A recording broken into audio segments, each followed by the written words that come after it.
మూడవ బృందం episode 384. Hello friends, story ఎలా ఉందో తప్పకుండా కామెంట్ చేయండి. వీడియోని లైక్ చేయడం మాత్రం మర్చిపోకండి.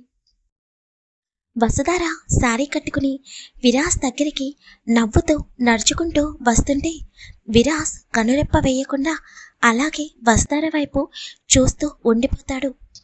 వసుధార విరాస్ దగ్గరికి వచ్చి, నేను రెడీ విరాట్ సార్, వెళ్దామా అని అనగానే అప్పుడు విరాస్ నార్మల్ అయ్యి లేచి ఓకే పద అని చెప్పి ఫ్లాట్ బయటికి నడుస్తాడు. విరాస్ని అనుసరించి నడుస్తూ ఉంటుంది వసుధార.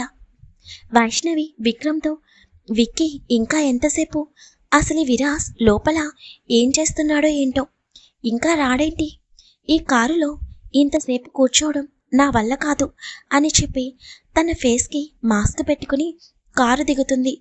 ఇంకా విక్రమ్ కూడా కారు దిగి కారు కానుకుని అపార్ట్మెంట్ వైపుకి చూస్తూ ఉంటాడు. విరాస్ వసుధార ఇద్దరు కలిసి బయటికి నడుచుకుంటూ వస్తూ ఉండడం చూసి వైష్ణవి, విక్కీ విరాస్ వసుధారతో వస్తున్నాడు చూడు అని చెప్పగానే విక్రమ్ అపార్ట్మెంట్ వైపు చూస్తాడు. ఇద్దరు కూడా షాక్గా విరాస్ని వసుధారని మార్చి మార్చి చూస్తూ ఉంటారు. వైష్ణవి విక్రమ్తో, ఏంటి విక్కీ ఇదంతా, ఇప్పుడు వీళ్ళిద్దరూ ఇలా రెడీ అయ్యి ఎక్కడికి వెళ్తున్నారు అని ఆశ్చర్యంగా అడుగుతుంటే, నాకేం తెలుసు, కొంచెం సేపు ఆగు, ఎక్కడికి వెళ్తున్నారో మనకి తెలుస్తుందిలే అని విరాస్ ఎక్స్ప్రెషన్స్ని గమనిస్తూ ఉంటాడు విక్రమ్. వసుధార ముందుకి నడుస్తూ ఉండగా తను సారీ 1 స్టెప్ పెట్టడం వలన తన కాళ్ళకి చీర అడ్డుపడి పడబోతుండగా రెప్పపాటు కాలంలో విరాస్ రియాక్ట్ అయ్యి వసుధార పడకుండా ఒక చేతితో వసుధార చేతిని పట్టుకుని మరొక చేతిని వసుధార నడుము చుట్టూ వేస్తాడు. చీర అడ్డు రాగానే తను పడబోతుంది అనుకున్న వసుధార పడకుండా విరాస్ పట్టుకోవడం గమనిస్తుంది. కానీ అలాగే బొమ్మలాగా బిగుసుకుపోతుంది. ఎందుకంటే విరాస్ చెయ్యి వసుధార నడుము పైన డైరెక్ట్గా టచ్ అవడం వలన వసుధార హార్ట్ బీట్ చాలా స్పీడ్గా కొట్టుకుంటుంది. విరాస్ కూడా వసుధార ఎక్కడ పడిపోతుందేమోనని తనని అలాగే పట్టుకుని వసుధార వైపు చూస్తూ ఉండిపోతాడు. అలా కొన్ని క్షణాలు ఇద్దరు కూడా ఒకరి కళ్ళల్లోకి మరొకరు చూస్తూ ఉండిపోతారు. ఇదంతా చూస్తున్న విక్రమ్, వైష్ణవి ఇద్దరు కూడా బొమ్మల్లాగా అలాగే రెప్ప కూడా వేయకుండా వీళ్ళిద్దరి వైపు చూస్తూ ఉంటారు. విరాస్ చెయ్యి డైరెక్ట్గా తన నడుము పైన టచ్ అవుతూ ఉంటే వసుధార గొంతు తడారిపోతూ ఉంటుంది. ఒక పక్క టెన్షన్, మరొక పక్క భయంతో అలాగే బిగుసుకుపోతుంది. విరాస్ చిన్నగా ఆర్ యు ఓకే అని అనగానే ఊ అని తల మాత్రమే ఊపుతుంది వసుధార. విరాస్ వసుధారని నార్మల్గా నుంచోపెట్టగానే వసుధార గొంతులో నుండి మాట కూడా సరిగ్గా రాకపోయేసరికి విరాట్ సార్ అని చాలా లో వాయిస్తో పిలుస్తుంది. ఏమైంది అని విరాస్ అడుగుతుంటే మీ చెయ్యి అని తడబడుతూ చెబుతుంది. అప్పుడు విరాస్ తామున్న పొజిషన్ చూసుకోగానే తన చెయ్యి ఎక్కడ ఉందో తెలియగానే ఒక్కసారిగా వసుధారని వదిలేసి వసుధారకి 2 అడుగులు వెనక్కి వేస్తాడు. వెంటనే వసుధార విరాస్ వైపు చూడలేక ఆపోజిట్ తిరిగేసి గుండెలపై చెయ్యి వేసుకుని గట్టిగా ఊపిరి పీల్చుకుంటుంది. బాబోయ్, ఏంటిది ఇలా జరిగింది? ఒక క్షణం గుండె ఆగిపోయినట్టు అనిపించింది. అసలు ఈ ఫీలింగ్ ఏంటి, చాలా అంటే చాలా కొత్తగా అనిపిస్తుంది అని అనుకుంటూ మళ్ళీ సడన్గా తనకి ఏదో గుర్తుకు వచ్చి వెంటనే విరాస్ వైపు భయంగా చూస్తూ విరాట్ సార్ అని పిలవగానే అప్పటికే విరాస్ మెదడులో ఎన్నో ఆలోచనలు రన్ అవుతూ ఉంటాయి. వసుధార పిలుపుకి విరాస్ వసుధార వైపు చూసి చెప్పు అని అనగానే, ఇప్పుడు ఇలా జరిగినందుకు మిమ్మల్ని మీరు దయచేసి బాధ పెట్టుకోవద్దు, ఏదైనా ఉంటే తప్పు నాదే ప్లీజ్ అని వసుధార అంటుంటే విరాస్కి ఏమీ అర్థం కాదు. ఏం మాట్లాడుతున్నావు నువ్వు? ఇప్పుడు జరిగిన దానికి నేనెందుకు బాధపడతాను? నువ్వు పడిపోతుంటే నేను పట్టుకున్నాను, దానిలో నీ తప్పు ఏముంది అని విరాస్కి వసుధార ఏమందో అర్థం కాక అడుగుతాడు. అది మరి లాస్ట్ టైం కూడా నేను ఇలా పడిపోతుండగా మీరు పట్టుకున్నారు కదా, అప్పుడు మీ చెయ్యి నా నడుముని టచ్ చేసిందని మీరు కోపంతో మీ చేతికి గాయం చేసుకున్నారు కదా, అందుకే ప్లీజ్ మళ్ళీ మీరు మీ చేతికి గాయం చేసుకోవద్దు అని వసుధార అప్పటికే తన కళ్ళల్లో కన్నీళ్లు వస్తుంటే విరాజ్ వైపు చూస్తూ బాధగా అంటుంది.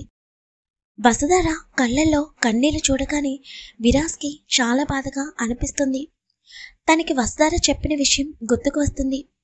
లాస్ట్ టైం ఇలా జరిగినప్పుడు తను తన చేతికి గాయం చేసుకోవడం గుర్తుకు రాగానే వసుధార వైపు చూస్తాడు. ప్లీజ్ విరాట్ సార్, దయచేసి మిమ్మల్ని మీరు మళ్ళీ గాయం చేసుకోవద్దు. నేను అస్సలు యాక్సెప్ట్ చేయలేను. కావాలంటే నేను చేసిన తప్పుకి నన్ను పనిష్ చేయండి అని చెబుతుంటే విరాజ్కి చాలా బాధగా అనిపిస్తుంది. అసలు లాస్ట్ టైం తను ఎందుకంత మూర్ఖంగా ప్రవర్తించాడో విరాజ్కి అర్థం కాదు. ఇప్పుడిలా వసుధార కన్నీళ్లు పెట్టుకుంటే తన కళ్ళల్లో కన్నీళ్లు తను ఎందుకు చూడలేకపోతున్నాడో, తన మనసుకి ఎందుకంత బాధగా అనిపిస్తుందో విరాజ్కి కొంచెం కూడా అర్థం కాదు. వెంటనే వసుధార వైపు చూస్తూ తనని హగ్ చేసుకుని, I'm sorry Vasudhara, last time నేను చాలా ఇబ్బంది పెట్టాను. కానీ నేను ఎందుకలా చేశానో నాకు ఇప్పటికీ అర్థం కాలేదు.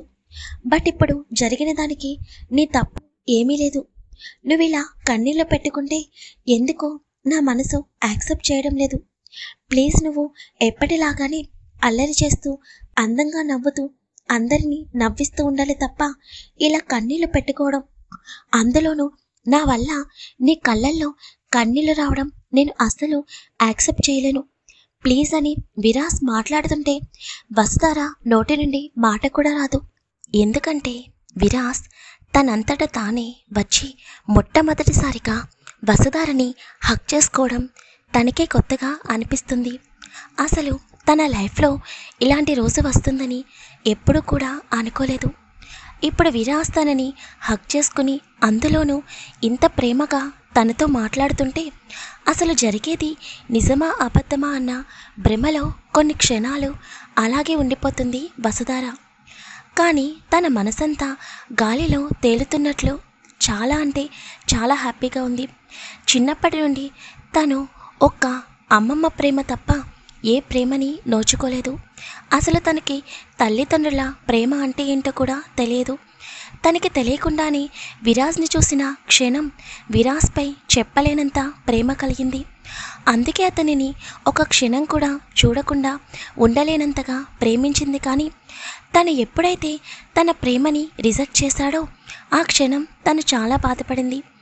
ఎప్పటికీ కూడా తన సొంతం కాడేమోనని, కనీసం తనని ఒక మనిషిలాగా కూడా చూడకుండా ఎప్పుడు చూసినా సీరియస్గా మాట్లాడుతూ చిరాకు పడుతూ తన చెయ్యి టచ్ చేసినా కూడా దూరం పెడుతూ ఉంటే తన మనసు ఎంత బాధపడిందో, తన కాల్స్ అటెండ్ చేయకపోతే తనని అవాయిడ్ చేస్తుంటే వైష్ణవితో తన కళ్ళ ముందే క్లోజ్గా ఉంటుంటే తను ఎంత నరకం అనుభవించిందో ఒక్క వసుధారకి మాత్రమే తెలుసు. అలాంటిది ఇప్పుడు తనని ఇంత ప్రేమగా దగ్గరికి తీసుకుని మాట్లాడుతుంటే వసుధార కళ్ళలో నుండి కన్నీళ్ళు వస్తూనే ఉంటాయి. తను ఎప్పుడు కూడా కొంచెం కూడా విరాజ్ నుండి ఇది ఎక్స్పెక్ట్ చేయలేదు. తను కూడా విరాజ్ చుట్టూ చేతులు వేసి కొన్ని క్షణాలు విరాజ్ గుండెలపై అలాగే తలవాల్చి ఉండిపోతుంది.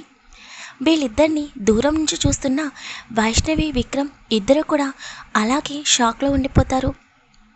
బాబు విరాజ్, వసు కళ్ళల్లో కనిపిస్తున్న కన్నీళ్లను చూడగానే ఎందుకంత ఎమోషనల్ అయ్యావో నీకైనా అర్థమవుతుందా?